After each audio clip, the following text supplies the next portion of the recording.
శ్రీ కనక మహాలక్ష్మి జ్యోతిష్యాలయం ప్రేమ వశీకరణ, స్త్రీ వశీకరణ, పురుష వశీకరణ, శత్రు వశీకరణ, వివాహం, సంతానం ఆలస్యం అవడం, విడాకులు, కోర్టు సమస్యలు, ధనం, బిజినెస్ సమస్యలు, స్త్రీ పురుషులకు ఎటువంటి నిగూఢ సమస్యలకైనా 100% రోజుల్లోనే పరిష్కారం చూపబడును. గురూజీ రామరాజు. Cell number 9059912955.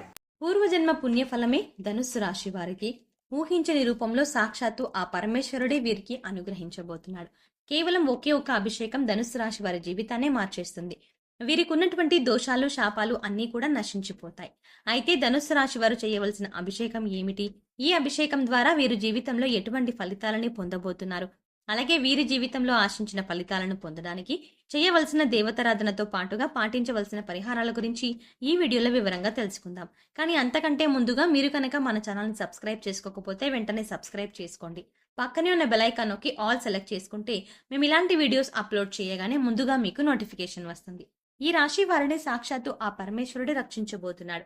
ఈ రాశి వారు ఎవరైతే జీవితంలో అనేక సమస్యలతో ఇబ్బందులు పడుతూ ఉన్నారో, అలాగే కొన్ని శాపాల కారణంగా బాధలు అనుభవిస్తూ జీవితాన్ని భారంగా గడుపుతూ ఉన్నారో అటువంటి వారికి ఊహించని రూపంలో వారి సమస్యలకు పరిష్కారం లభించబోతోంది.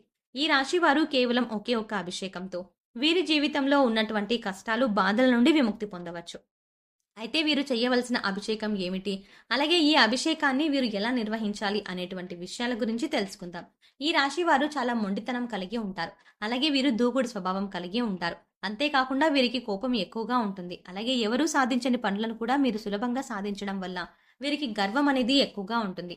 అంతేకాకుండా వీరు ఎంతో ధైర్యంగా ఉంటారు. అలాగే వీరు కుటుంబం పట్ల, జీవిత భాగస్వామి పట్ల ప్రేమను కలిగి ఉంటారు. అయితే వైవాహిక జీవితంలో చిన్న చిన్న విషయాల్లో ఇబ్బందులు ఎదుర్కొంటారు. వీరు కుటుంబ సభ్యుల యొక్క అవసరాలు తీర్చడానికి నిరంతరం కృషి చేస్తూ ఉంటారు.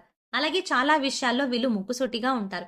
మనసులో ఏమనిపిస్తే అది ధైర్యంగా, నిర్భయంగా చెప్పేస్తారు. అలాగే వీరికి నాయకత్వం వహించడం అంటే చాలా ఇష్టం. రాజకీయం, సాంకేతిక విద్య వంటి వాటిపై ఆసక్తిని చూపుతారు. ముఖ్యంగా ఈ రాశి వారు వీరి యొక్క స్వభావం వల్ల కొన్ని సందర్భాల్లో సమస్యలను కొని తెచ్చుకుంటారు. అలాగే ఈ రాశి వారికి ఉన్నటువంటి దోషాల కారణంగా కూడా వీరు అనేక ఇబ్బందులను ఎదుర్కొంటారు. ముఖ్యంగా వీరికి పూర్వజన్మ దోషాలు, పితృదోషాలు వంటివి ఉంటాయి. వీటితో పాటుగా ఈ రాశి వారు దీర్ఘకాలిక అనారోగ్య సమస్యల వల్ల ఎక్కువగా ఇబ్బంది పడతారు. అయితే ఈ రాశిలో ఎవరైతే ఇటువంటి ఇబ్బందులు పడుతూ ఉన్నారో వారందరికీ ఆ పరమేశ్వరుని అనుగ్రహం లభించబోతోంది.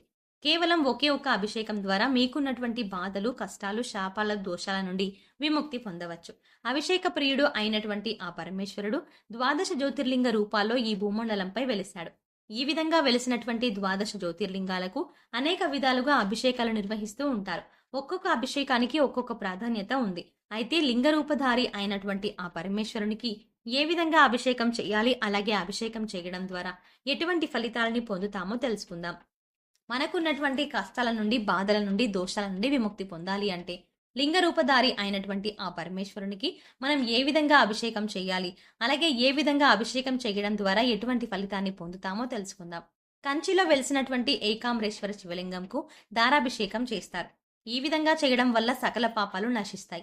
అలాగే తేజోలింగధారి అయిన ఆ శివునికి రుద్రాభిషేకం అంటే చాలా ఇష్టం.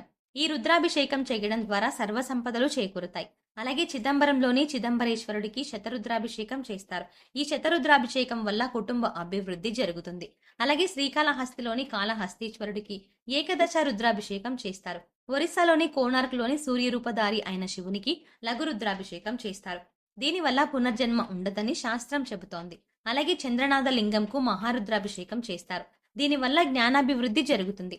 అలాగే కాట్మాండు వద్దన త్రినాథ క్షేత్రంలో అతిరుద్రాభిషేకం చేస్తారు. ఈ అభిషేకం వల్ల అఖండ పుణ్యం, ముక్తి చేకూరుతుంది.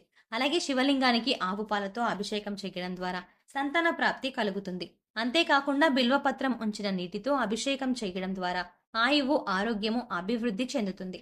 అలాగే స్వచ్ఛమైన నీటితో అభిషేకం చేయడం వల్ల సకల వర్షాలు కురుస్తాయి. కొబ్బరి నీరు, తేనె, పండ్ల రసం, చెరుకు రసం, నెయ్యి లాంటి వాటితో అభిషేకం చేస్తే సకల పాపాలు నశించి ఆరోగ్యం, ఐశ్వర్యం, వంశాభివృద్ధి జరుగుతుంది.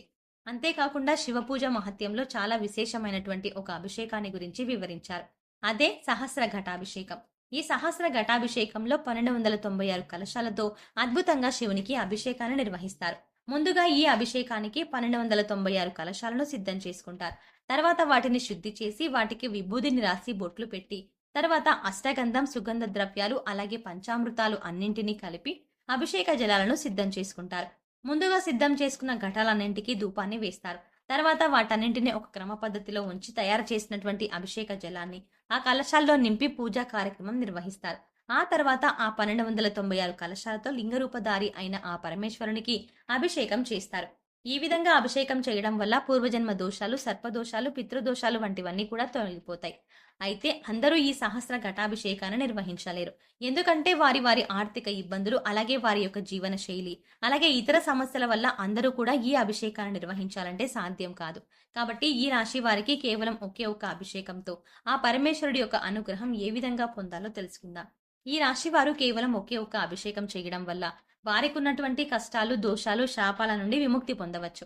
అలాగే ఈ రాశి వారికి ఈ అభిషేకం చేయడం చాలా సులభం. ఎందుకంటే ఈ అభిషేకానికి అధికంగా ధనాన్ని ఖర్చు చేయాలనే అవసరం లేదు. కేవలం మీ యొక్క భక్తి శ్రద్ధలు మాత్రమే ఈ అభిషేకానికి అవసరం. కాబట్టి ఇటువంటి అభిషేకాన్ని చేయడం ద్వారా మీ జీవితంలో మార్పును పొందవచ్చు. అయితే ఈ రాశి వారు పాటించవలసిన అభిషేక విధానం గురించి తెలుసుకుందాం. ముందుగా శ్రేష్టమైనటువంటి పుట్టమట్టిని తీసుకోండి. తర్వాత శ్రీగంధం చెక్కను తీసుకొని దాన్ని నూరి గంధాన్ని తీయండి. తర్వాత ముందుగా తీసుకున్నటువంటి పుట్టమట్టిలో ఆ శ్రీగంధం కలపండి. ఈ విధంగా కలిపి పుట్టమట్టితో శివలింగాకృతిని తయారు చేయండి. ఈ విధంగా తయారు చేసినటువంటి శివలింగానికి చందనం, సుగంధ ద్రవ్యాలు, కస్తూరి, అలాగే గంగాజలము, పంచామృతాలతో మీకు వీలైనటువంటి వాటితో 20 రోజుల పాటు అభిషేకాన్ని ప్రతిరోజు నిర్వహించండి. అలాగే శివలింగం దగ్గర ప్రతిరోజు బిల్వదళాన్ని ఉంచండి. ఈ విధంగా 20 రోజుల పాటు అభిషేకం చేయడం ద్వారా ఈ రాశి వారి జీవితమే మారిపోతుంది. వీరికి ఉన్నటువంటి శాపాలు, దోషాలు అన్నీ కూడా తొలగిపోతాయి. అంతేకాకుండా ఈ విధంగా తయారు చేసినటువంటి శివలింగాన్ని గుండెల దగ్గరగా పెట్టుకొని ఓం నమ శివాయ, ఓం నమ శివాయ అని 108 సార్లు జపించడం ద్వారా వీరికి ఉన్నటువంటి అనారోగ్య సమస్యలన్నీ కూడా తీరిపోతాయి. అలాగే ఈ రాశి వారి జీవితంలో ఆశించిన ఫలితాలను పొందడానికి పాటించవలసిన పరిహారం గురించి తెలుసుకుందాం. ఈ రాశి వారు సూర్యుని అనుగ్రహం కొరకు సూర్యబీజ మంత్రాన్ని ప్రతినిత్యం జపించాలి. అలాగే వీధి శునకాలకు ఆహారం అందివ్వాలి. నలుపు, తెలుపు రంగులో ఉన్న కంబలి దానం చేయాలి. ఉలవలతో చేసిన ఆహార పదార్థాలు పేదలకు పంచాలి. ఉలవలను నీటిలో నానబెట్టి గోవులకు తినిపించాలి. అలాగే మంగళవారం నాడు ఉపవాస నియమాన్ని పాటించడం, సుబ్రహ్మణ్య స్వామి దర్శనాన్ని చేసుకోవడం శుభ ఫలితాన్ని ఇస్తుంది. సో చూసారు కదండి, ఒకే ఒక్క అభిషేకం ఈ రాశి వారి జీవితాన్ని ఏ విధంగా మార్చేస్తుంది, అలాగే ఈ అభిషేకం ద్వారా వీరికున్నటువంటి శాపాలు, దోషాలు ఏ విధంగా నశించిపోతాయి వంటి విషయాల గురించి ఈ వీడియోలో వివరంగా తెలుసుకున్నాం కదా. ఈ వీడియో మీకు నచ్చినట్టయితే లైక్ చేయండి. మీకు, మీ ఫ్రెండ్స్కి, అలాగే మీ ఫ్యామిలీ మెంబర్స్లో ఎవరికైనా ధనుస్సు రాశి వారు తెలిసి ఉంటే ఖచ్చితంగా వారితో ఈ వీడియోని షేర్ చేసుకోవడం మర్చిపోకండి. అంతేకాకుండా ఇప్పటి వరకు మీరు గనక మన ఛానల్ని ఇంకా సబ్స్క్రైబ్ చేసుకోకపోయి ఉంటే వెంటనే సబ్స్క్రైబ్ చేసుకోండి. అంతేకాకుండా సబ్స్క్రైబ్ చేసుకోగానే పక్కనే ఉన్న బెల్ ఐకాన్ని క్లిక్ చేయండి. అలా బెల్ ఐకాన్ని క్లిక్ చేసి అందులో ఉన్న ఆల్ అప్డేట్స్ని క్లిక్ చేయండి. అలా బెల్ ఐకాన్ని క్లిక్ చేసి అందులో ఉన్న ఆల్ అప్డేట్స్ని క్లిక్ చేస్తే మేం చేసే ప్రతి వీడియో అప్డేట్ మీ మొబైల్కి నోటిఫికేషన్గా ముందుగా మీకు వస్తుంది. మరో చక్కటి వీడియోతో మళ్ళీ కలుద్దామండి.